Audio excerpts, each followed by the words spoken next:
because I realize the public has no idea on average what's going on. Not our audience. A lot of them are smarter than I am. I just have this intellectual view, but also this feeling that I'm like in an insane asylum or something. I mean, how crazy is this going to get? Well, you know, I think a lot more data is going to come out before the general public can accept that I'm right, or maybe not the general public, the so-called experts on the economy, the very experts that basically said that there was about a 90% chance the Fed was going to raise rates by December. Now, I was saying that the chance was closer to zero. Now that we got today's horrible jobs report, and I'm going to talk about that, but now those experts are changing their forecasts, and now they're saying, well, now that we got this new information, maybe the Fed is going to wait until March. Look, I didn't need to see this job data to know the Fed wasn't going to raise rates, because they will prick their own bubble. But let's look at how bad this jobs report was, because it was really, really bad, right? They were expecting 203,000 jobs. We only got 142,000, right? That's way less than even the lowest end of the estimate. And that's them pumping with giant fire hoses $1,000 bills. Yeah, but they went back and they revised last month, which was originally reported at 173. Everybody was expecting that to be revised up to above 200. I remember on CNBC, Mark Zandi, chief economist, Moody's.com, when that 173 number came out, he said, ignore it. It means nothing. They're going to revise it up. It's well over 200,000. We're going to get another 200,000 next month. Everything is great. They revised that number down all the way to 136,000. From, you know, so that's 70,000 less. And isn't that cooked numbers anyways, too? Well, who knows if they're cooked, but they're still lousy. Even if they're cooked. And then they went back to the month before that, and they revised that down too. So they revised down 2 months. This month was lousy. Then look at, you alluded to labor force participation, dropped to 62.4. That's a new low for this cycle. You got to go back to the 1970s to get a participation rate that low. But, you know, that doesn't tell the real story, because as you remember, back in the early 1970s, most married women didn't work because they didn't have to, because their husbands could afford to support them. But today you have all these women working because men can't afford to support themselves, let alone their wives. Isn't it wonderful? But if you look at male labor force participation, it has never been this low in the history of the republic. There have never been such a small percentage of men who have jobs than now. Look at the wages. They were expecting real wages to go up 0.2. They were flat, you know, and that doesn't adjust for inflation. And average work week went down. This was a horrible report. And of course, if you look at the jobs by, you know, category, we lost manufacturing jobs. We lost mining and logging jobs. We lost wholesale trade jobs. These are the good paying jobs. What jobs did we create? Government jobs, waiters, bartenders, people that ring cash registers, orderlies in hospitals. We created low-paying minimum wage jobs, and we destroyed the good jobs that you can support a family on. That's what's going on. Now, as I introed it, is it on purpose or is it just ineptitude? I mean, they got a lot of professors, Cloward and Piven, saying they want to make everybody dependent. Look, they're not smart enough to do this on purpose. If the government was trying to wreck the economy, it'd be booming. I mean, the fact of the matter is, you know, these politicians just want to get elected. Wall Street is concerned about stimulating stock prices. They don't care. So they're just giving us happy pills and we're drug addicts. Yeah, I mean, even Carl Icahn came out with this video recently, Danger Ahead. You know, when you got mainstream billionaires starting to figure it out, right? It's getting near the end of the game. Except, you know, he thought that the Fed had been giving the economy medicine, and he was worried what was going to happen when the medicine went away, you know, the 0% rates. He's got the metaphor wrong. It's not medicine, because medicine implies that it's helping. It's monetary heroin. It's a steroid, or, you know, it's a painkiller. Whatever the Fed's been giving us has been making the economy sicker, but numbing us to the pain. But he did have an image, a photograph, and I've used this analogy myself too, of everybody partying on a bus and then Janet Yellen pushing the bus, and you can see in the picture that the bus is going to go over the edge of a cliff. But no one cares because they're having so much fun partying on the bus. You know, they're not paying attention. Because the elite are the recipients of the money up front. They just can't help themselves. Oh, yeah. And, you know, the thing is, you know, this number came out Gold's up 20, 25 bucks. I mean, that's nothing. It's still below 1140. The dollar's down a little bit. People still don't get it. They're still clinging to the idea, okay, well, the Fed won't raise by December, but they'll do it early next year. They're not going to raise, right? They still think this is a recovery. It's not. And these job numbers are only going to get worse. And wait till next year comes and we start losing jobs. In fact, if you look at the numbers that came out today on factory orders, horrible numbers, the 10th consecutive year-over-year. Well, sure, I don't have to look at the numbers. I got family and friends. I know the economy is literally in the toilet. You know, Peter, it really is gallows humor. Peter Schiff of Europac.com joins us, billions under management, predicted the big bubble in 2008 when no one believed it, and a lot of other predictions. Predicted 3-4 years ago that there'd be a crash last year, basically. Well, there is a crash all over the world. We're just drinking Jim Jones Kool-Aid here and don't know it yet. So I think his prediction, Gerald Salente's and others, was accurate. But clearly it's going on now more intensely. They're trying to paper over it. How do you see this unfolding now with the technicals, without getting too technical, in the next few years? I mean, in your gut, when you're talking to your wife or talking to, one of your investors, where, sitting around a cocktail, what does Peter Schiff really think's going to happen? I mean, just be honest with us. Nobody's holding you to a prediction, but specifically, what do you think's going to happen? Yeah, well, first of all, I wanted to, continue where I left off about the other data that came out today, the factory orders, which were down, for the 10th month in a row, down more than expected. This has never happened outside of a recession, right? You've never seen this unless we were in a recession. And the Atlanta Fed GDP Now numbers, they came out a couple days ago or yesterday and revised their forecast for Q3, third quarter, to just 0.9. But I think now that this new jobs data is out and we got these factory orders, there's a good chance that we're going to have a negative quarter in the third quarter. Wow. And if we're negative in the third quarter, I bet we're also negative in the fourth quarter, because the fourth quarter tends to be pretty weak. They've been very weak during the last 7 years. So I think if we get a negative third quarter, we'll have a negative fourth quarter. We'll have 2 negative quarters back to back. There's your recession. Now what happens? Now the Fed has to react to that recession. Rates will still be at 0, so they can't cut them. What are they going to do? QE4, right? And that is when the bottom drops out of the dollar, if it hasn't already done it by then. I think there is a great opportunity for your listeners to get out of dollars. I mean, the dollars are still up. We've had this huge rise in the dollar because these currency speculators just don't get it. They still think the economy is in great shape. They still think the Fed's going to raise rates. Even though the Chinese are exiting. Even though the Chinese are exiting. Yeah, when reality comes crashing into their expectations, this is going to be a huge event. Like the collapse of the subprime, like collapse of the dot-coms. Think of it as the dollar.com or a subprime currency. This thing is going to implode. And I think when it drops, it's going to drop quickly. But people are going to make some serious money, or they're going to protect themselves. So you think the dollar will plunge or basically jackknife, or will it go down then bounce back up? What do you expect to see? Yeah, no. I think it's going to go down for the count. Remember, it's risen based on the expectations of all these rate hikes. These rate hikes aren't coming. The dollar has risen because everybody thinks the Fed has finished printing money. They're only getting warmed up. They got a lot more printing yet to come. So this is an opportunity before people wake up for people to, open up accounts with me or other people that can do foreign investing, get out of U.S. dollars, buy some foreign stocks, get your money into Switzerland, get it into Singapore, get it into New Zealand, get some gold stocks. They are dirt cheap. They are giving these things away because people are clueless as to what's going to happen. And well, I know this. I'm no rocket scientist, but folks should hedge their bets, obviously. I mean, everybody is making bad bets. And that's how you make money in the market. Take the other side of the bad bets. People made money shorting subprime. They made money shorting dot-coms. People are going to make a ton of money. How much money did you make predicting the 2008 for your customers?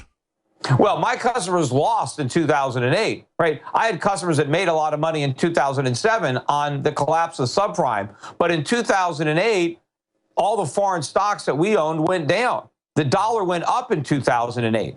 The dollar didn't go down until 2009. That's when foreign stocks came back up. But down the road, you made money, yeah. But we haven't had a dollar collapse yet. I've been preparing for a dollar collapse for a long time. When my clients made the most money, on the weak dollar was from 2001 to 2008. That's when people betting against the dollar were making a ton of money because the dollar fell for 7 years and hit an all-time low. Gold went from under 300 to 1,000. Oil went from under 20 bucks to 150. I want to talk about oil. Other points you want to telegraph to folks, saying the economy would get worse, saying this would continue. You've been proven right on that. So what do you say is coming next? Well, let me finish up what I was talking about before the break on, why my clients did so well with me from 2001 to 2008 was because the dollar bubble that had inflated in the late 1990s burst, and then the dollar fell for 7 years. Well, we have a bigger dollar bubble now than we had then. The fundamentals for the U.S. economy are much worse now than they were then. The fundamentals for the dollar are much worse. So when this bubble bursts, look out below. I think the people who are betting against the dollar by buying foreign currencies, by buying foreign stocks, by owning precious metals. Look, silver's up about 5% today alone, but this is just the beginning, right? Metals are going to move much, much higher. I think people are going to make more money in gold and silver stocks in this next leg of the bull market than they did from 2001 to 2008. And those are some very, very good years for the people that were invested in that market. And, a lot of people have been making fun of me on CNBC. Oh, Peter Schiff's been predicting a weak dollar and it hasn't fallen. Wait till they see how weak this dollar is going to get. No one has any idea how quickly and how much value the dollar is going to lose. And, I just put up another video of some of my predictions from 2006. If you go on YouTube and you search it for 2006 all over again, look at the things I was saying. And the reason I did 2006 was the real estate market blew up in 07, not 08. The financial crisis happened in 08, but the real estate market blew up in 07. And in 2006, nobody saw it coming. And watch some of those videos from 2006. This is how clueless the mainstream can be, including the Federal Reserve, when there is a disaster right around the corner and they can't see it. So we have another disaster. It's around another corner. I can see it. And I think people need to protect themselves and they need to get their financial ducks in a row now, because if you wait too long, it's going to be too late, because once the dollar collapses, if all you got is dollars, you're holding a bunch of paper. Let me put it to you this way. I said before the break, we built a house on top of an active volcano. Smoke's coming out, some lava's boiling around, the ground's rumbling, some rocks are bouncing down the side of the cliff. I don't know when it's going to blow up. The seismologists don't know. The volcanologists don't know. All I know is I've looked at history. This never goes well. Let's say you're wrong. Could the laws of economics be suspended with computers or whatever? Could this just go on forever? I mean, what are some of the other scenarios if you're wrong? It can't go on forever, right? And the fact that 2008, really, that was the beginning of the end. The process has already started, so we're already here. But yes, they have found ways to delay the process, stretch it out, but only at the cost of making it worse.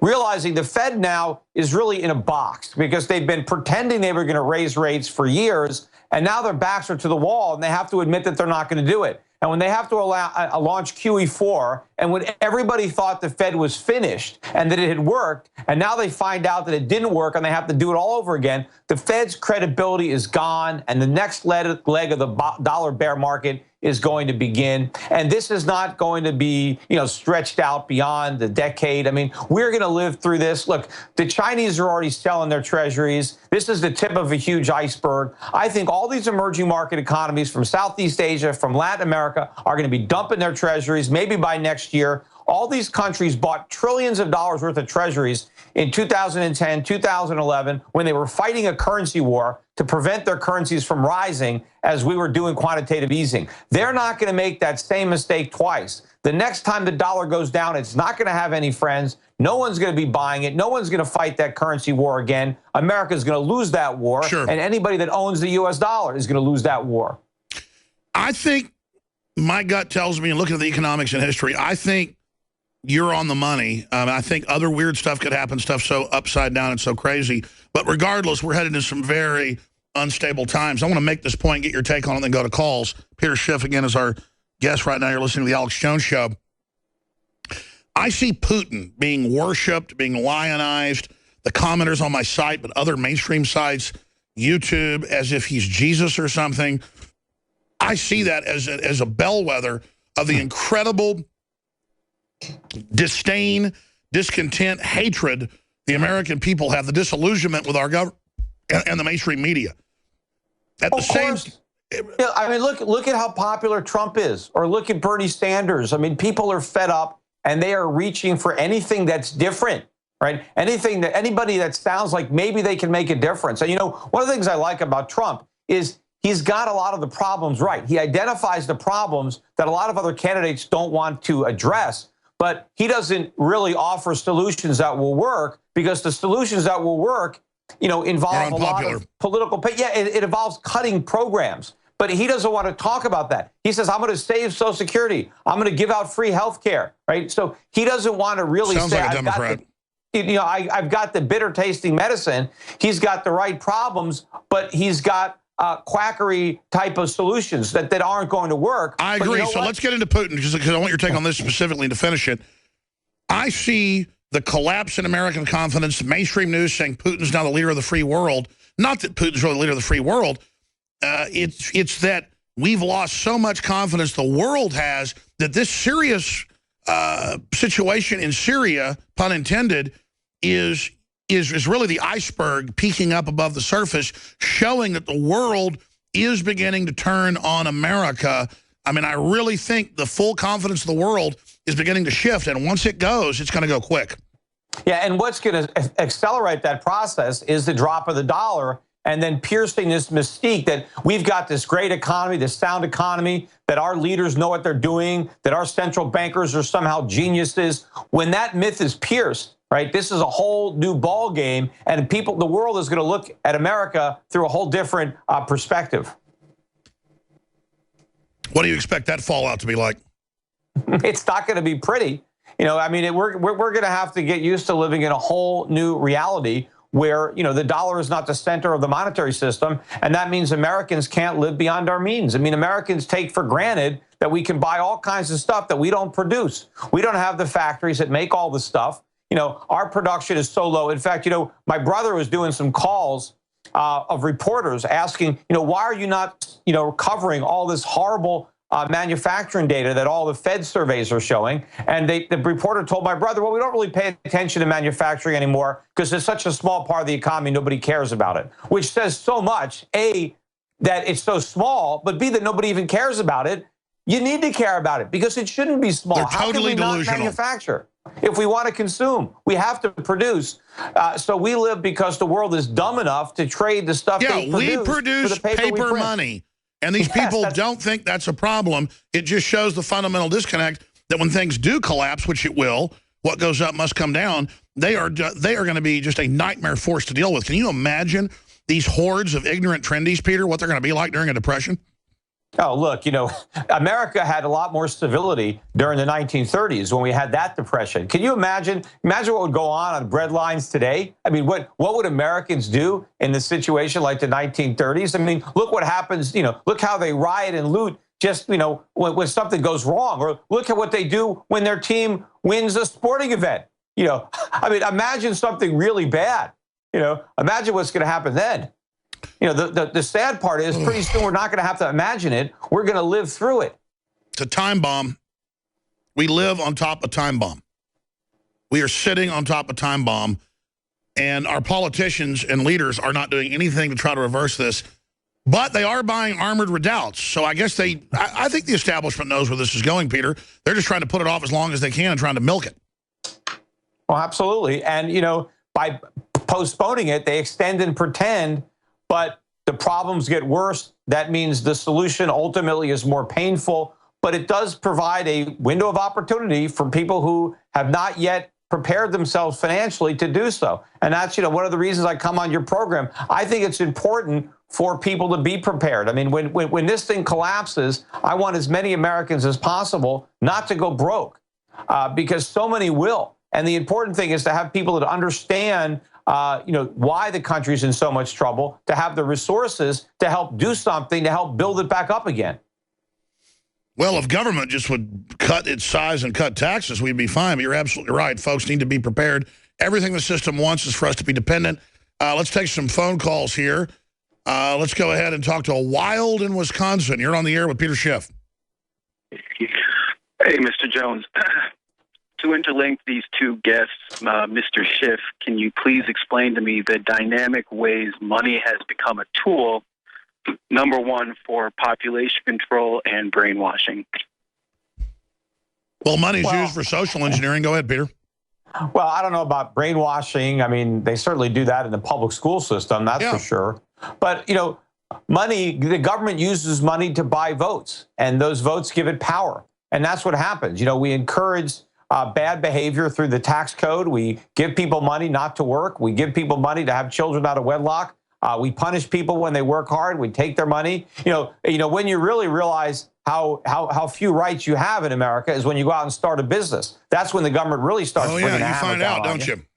You know, so we encourage all the wrong things and we discourage all the right things. And sure, money is the tool that they use, and the Federal Reserve is creating those tools. And there are a lot of people that are getting rich. And of course, the people who are getting rich are recycling their wealth back to the politicians. That's one of the other things that Trump has right, that all these politicians are for sale. You know, they raise taxes way up, and now people have to give them money to get special tax breaks to avoid those taxes. That's one of the reasons they're so high in the first place, because they use them as a club to shake people down to get some extra money so that people can be exempted from taxes that if they weren't high in the first place, the politicians wouldn't have the power to extort all that money to secure their power.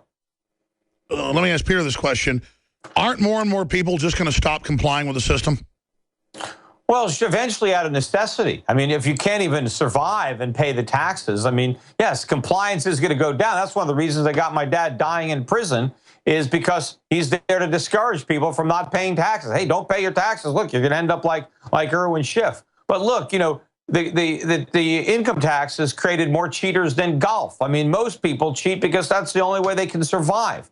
You know, but the government is the one that's cheating, because the government is extorting a tax from the American public that legally nobody is required to pay. But they don't care. The court looks the other way. They let the government, avoid the constitutional restraints. They don't impose the precedent of prior Supreme Court rulings. They don't even abide by their own Internal Revenue Code. They're a law unto themselves. They do whatever they want, and nobody cares. Just a lawless group, 50 different CPAs, give you 50 different answers, 50 different tax lawyers, 50 different answers. Now the IRS won't even give you advice. They just wait for you to stick your neck in the bear trap. Yeah, and you know, I was even explaining this to my 13-year-old in the car today when I was driving him to school this morning. But, you know, it's like the government creates the situation where they, you figure everybody's pulling this wagon. And the government starts incentivizing some people to get in the wagon. And now some people jump in the wagon. And initially, you know, it's okay because there's still a lot of people pulling it. And, you know, they don't have to pull much harder because there's not that many people in the wagon. But as more and more people look at the inside the wagon and realize it's more lucrative to be pulled around than to pull, eventually, you know, all of a sudden, the people that are pulling have to pull really hard because there's so many people in that wagon, until finally the people who are pulling say, you know what, they all decide to jump in the wagon because it's too hard to pull. Everybody wants to ride in it. But you know what? Then the wagon doesn't go anywhere because everybody can't be in a wagon that nobody pulls. And this is the key. This is why the political left, the political correctness, bullies workers, bullies men, bullies families. They know they're parasites, and they want to intimidate us and dominate us under totalitarianism so they can sit there and spit on us while we pull the wagon and keep us intimidated and following their order. Yeah. But that illusion is Alex, I think by next year, you're going to have over 100 million Americans sitting in that wagon. That's going to be a huge burden for the people who are still pulling it. And then it's all of a sudden, it's going to be a big switch where people are just going to give up. And that's, you know, it doesn't work. The economy can't work with so many people expecting other people to do the work, because that's what the government has promised. Exactly. So we are reaching that moment where any amount of intimidation is not going to work. Just like in a Soviet system, people are going to stop working. Oh yeah. You know, and don't wait for it to happen. You know, prepare yourself financially now. Don't wait till you're staring at this crisis in the rearview mirror. You know, that's what I'm telling my clients is, look, you know, we got to be early because you can't be late. You know, this is, you know, you do not want to arrive late. You got to be early, because that's the only way you'll survive this thing financially, is if you're already prepared when it hits. It's like, you know, going to be like a tornado coming. You know, you never see those things coming until they're right on top of you. So you got to have some preparation. Otherwise, by the time you see it, you know, it's too late to do anything Undoubtedly, about it. we now have radar. We know there's storms. We know there's tornadoes. The debate is, what are the tornadoes going to do? And I think you've been pretty accurately, saying where they're going to go. But who can call this stuff? It's very frustrating. And then to see the politicians getting themselves ready while telling us don't get ready is one of the most frustrating parts. Tim in Illinois, you're on the air with Peter Schiff. Go ahead. Yeah, I got two questions. When do you think we'll see record youth unemployment in America like in Greece? And then my second question is, what can the young Americans, like in their early 20s, learn from Greece and other countries and how to prepare for what's coming? Yeah, well, I don't know that we're ever going to get real record unemployment because the records aren't honest anymore, because so many people lose their jobs and they're not considered unemployed the way the government counts them. But I do think the official unemployment rate is going to go up, and we might get back up closer to 10% in this next downturn from the 4.1% we're at now. But if we ever get back up to 10% officially, it's probably 25-30% unofficially. In fact, it'll probably be higher than it was during the Great Depression if we actually measured it using the same methodology that we used to measure unemployment during the Great Depression. But the government is not honest about these statistics because it wants to hide the truth beneath a blanket of these phony statistics. And that is the $64 million question. We know about them cooking the interest rates, the currencies, the insurance, just all of it. But imagine what we don't know they're cooking. That's the new variable in the equation, to where I would agree with you on everything, except who knows what rabbits they've got, weird new political economic drugs to introduce into the system. I'm not saying they're miracles. I mean, obviously the economy's rotting on the vine, but it's just, who knows what's going to happen. Now, look, there's a limit to how far they can push this phony engineered, economy. But the average person in the street living in the actual economy knows it's getting worse. Americans know their financial futures are slipping away. They have no savings. They have no net worth. They're living paycheck to paycheck. Debt's at record level. Your kids move in with you. They have a part-time job. You keep up appearances. You don't say we're in a depression. You just keep your mouth shut.